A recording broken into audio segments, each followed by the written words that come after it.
Hi and welcome. Today we're going to talk about perception and communication, and what I really want to cover is the process of human perception. Okay, so let's get started. The process of human perception is defined as the active process of creating meaning by selecting, organizing, and interpreting. Okay, those are the three steps in the process of human perception. Now, what this definition points out by this wording right here, the active process, is that we're not passively receiving what's out there. In fact, we have to actively make sense of what's going on around us to be able to understand. And so, again, we're not passively receiving what's out there. We're actively working to make sense of things. Okay? So, in these three steps, we attach meanings to our experiences through selection, organization, and interpretation. Let's start by talking about selection. Now, selection really works since we're exposed to more input than we can possibly manage. The first step in the perception process is selection, and it's selection of which data or which stimuli we're going to attend to. Now, there's lots of different factors that cause us to notice some messages and ignore others. And a couple of these things are listed right here. So, for instance, the qualities of the phenomena or the stimuli. Things that are intense are going to attract our attention. Sometimes things that are louder, larger, or brighter, they stand out. This explains why, other things being equal, typically we're more likely to, for instance, remember an extremely tall or an extremely short person, or someone who talks or laughs loudly at a party. They get more attention, though not always favorably. We notice things that stand out. So again, selection. Which things are we going to start to pay attention to and start to attend to? So we notice things that stand out. We also notice things through self-indication. Okay? We notice things through self-indication, for instance, because you're learning about communication in this class, you might start noticing other people's communication behaviors, or some of you wrote in your journals about your I-it experiences. You might start to notice that and be able to label it a little better. So through self-indication. We also tend to select things to start the perception process with based on our motives and needs. And I put romantic relationships here because I think it's pretty interesting to think about. When we're in a romantic relationship, we don't tend to pay as much attention to maybe attractive people or potential partners. But when we're single, I think we tend to look to see if someone's wearing a wedding band, or perk up and ask if they're with somebody, or even notice attractive people or people that are attractive to us more frequently because of our motives and needs. Another example of this is that a couple months ago, maybe a year ago, I was car shopping, and I was looking through all the different kinds of cars and deciding what kind of car I wanted to buy, and I thought, I want that car because I never see it anywhere on the roads. And sure enough, right after I decided on my car, I started seeing the car everywhere. And I don't think it was because suddenly all these people had this car. I think it was because I didn't have a motive or a need to car shop or to research cars before that. And so based on that, I started to notice these cars everywhere.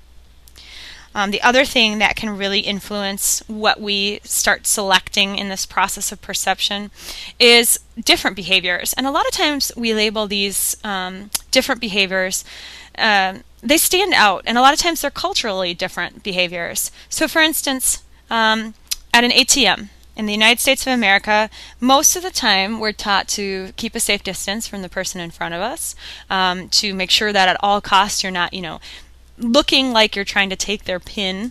And so we have sort of a rule that you stand, so far away from someone at an ATM, etc. Now, when I was studying in Greece, when I was in college, I remember using an ATM and having someone just right behind me, right on top of me basically, waiting to use the ATM. And I was thinking that I really noticed that. It stood out to me. But because it was culturally different, because in that culture there wasn't a lot of personal space being used, and it wasn't rude to stand right behind someone who was using an ATM. So again, selection, since we're exposed to more things out there, more stimuli out there than we could possibly manage, the first step in the perception process is the selection of which stimuli we're going to attend to. So once we've done that, we're going to start to organize these things that we're noticing. And we organize these in 4 ways. The first way we organize this is through prototypes. Okay? In all of these 4 ways, they're called schemata or schema. All right, so the first thing we're going to do when we notice something, all right, something stood out to us, we're going to check it out. So the first thing we're going to do is we're going to apply a prototype. And this is exemplified by a person or a situation that is ideal to us. So for instance, when we see a teacher walk in, we're going to notice, because it's the first day of class, so maybe we've done some self-indication. So we notice the teacher walk in, now we're going to apply a prototype. And a prototype is where we take the most representative example of a category that we know and apply it to what we're seeing. So every person's prototype is going to be unique. I might think a teacher looks a certain way. You might think a teacher looks a different way. But you're going to take, okay, what's my ideal idea of what a teacher looks like or seems like or acts like, and you're going to apply what you're seeing against that. So is it the same or is it different than my prototype? The next thing we're going to do, once you've done that, is you're going to start to apply some more detailed assessments of particular qualities.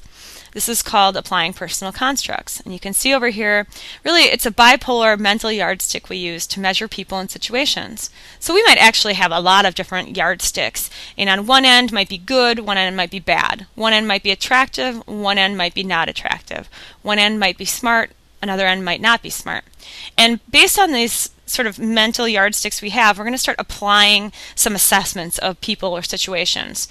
And then the last thing we do is we're going to stereotype. Now, stereotype often gets a bad rap, and for the most part, it's not a good thing to stereotype people or situations, but sometimes it's pretty necessary when we need to act or think quickly.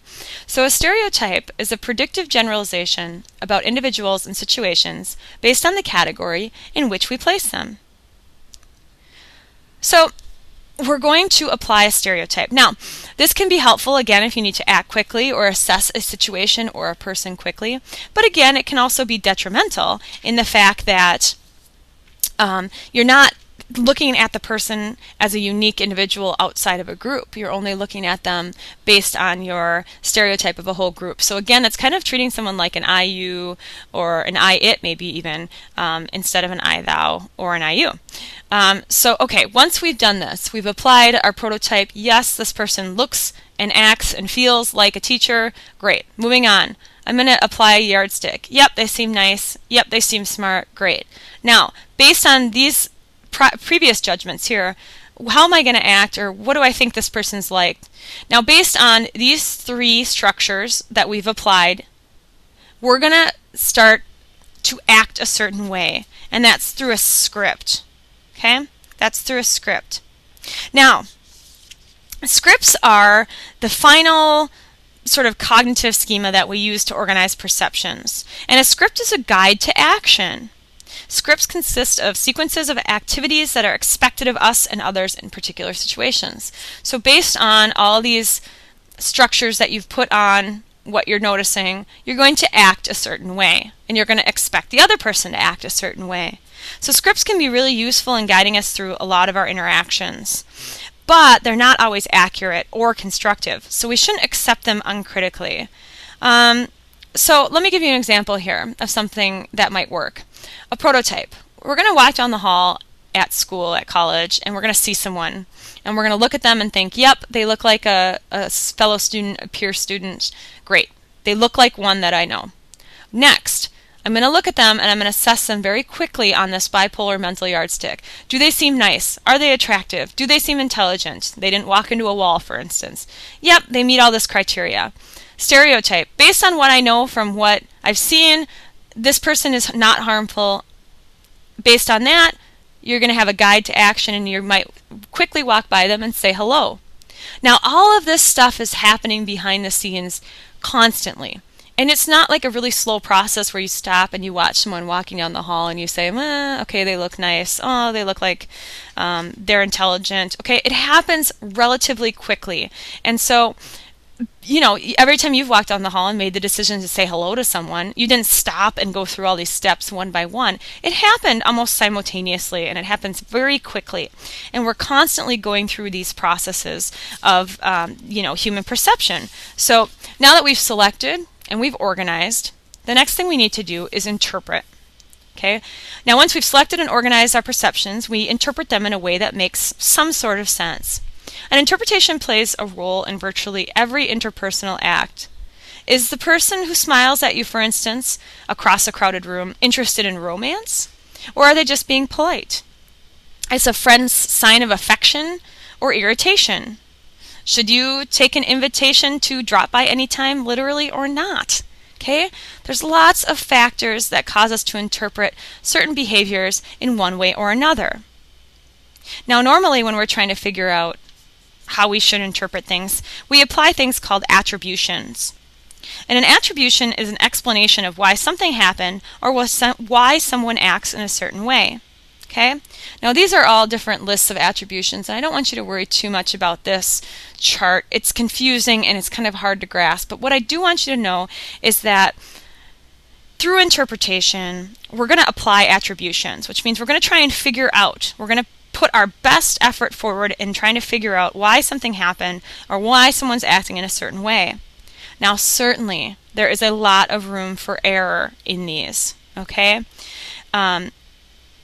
We have a lot of room for making the wrong interpretation of someone's actions. So if we go back to someone winking at you at a party, for instance, and you interpret it that they're interested in you, and maybe they just had something in their eye, okay? So there's lots of different room for interpretation, and we don't always have an accurate assessment.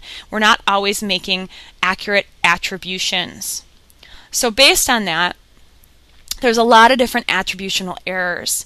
And again, an attribution is an explanation of why something happened or why someone acts in a certain way. Okay? Now, one of the big ones, I want you to look these over in your book, but one of the big ones I want you to think about is this fundamental attribution error. And this is when we blame internal factors on others and external factors on ourselves. So for instance, if I'm late to dinner, it's because traffic was bad. But if my husband is late to dinner, it's because he's not responsible or he didn't care that I was just sitting there. Okay? So again, traffic was an external cause on my behalf. And the fact that he was late, it had to have been due to internal factors. We do this all the time. That's why it's got this name, the fundamental attribution error. So I want you to think about, you know, taking away from this lecture about the process of human perception, about how just inaccurate we can be, and about how often we apply the wrong attributions to certain situations and certain people's behaviors, one of which is through the fundamental attribution error.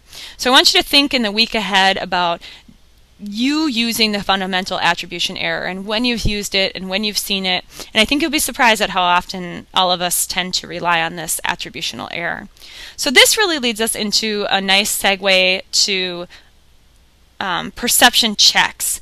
And because we know there's so much room for error here, you should really get comfortable with this idea of perception checking and use perception checks as a tool for you to make sure that your interpretation of certain behaviors and certain communication is accurate. So good luck, and I'll see you soon.